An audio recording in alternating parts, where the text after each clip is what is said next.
Hello，今日同大家一齊走一趟深圳嘅文化休閒之旅。第一站係去蓮花山公園，呢個公園有成7個山頭咁大，所以我淨係行咗山下邊嘅漾日湖，去睇冬天嘅落雨蟲。今日天氣真係好好，好適合行山。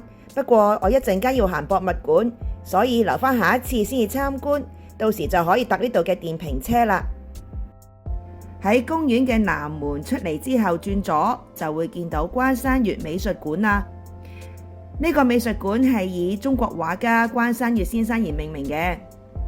今日除咗睇展覽之外，外邊仲有一個文創市集啊。呢度售賣嘅文創產品都好有特色，吸引咗好多青年人過嚟呢度參觀啊。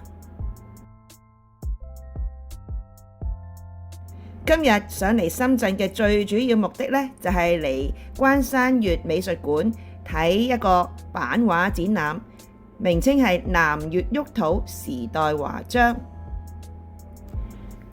展出130件版畫作品，涵蓋凸版、凹版、平版、孔版同埋綜合技法。主題就係以廣東8縣千鎮萬村高質量發展工程為背景嘅。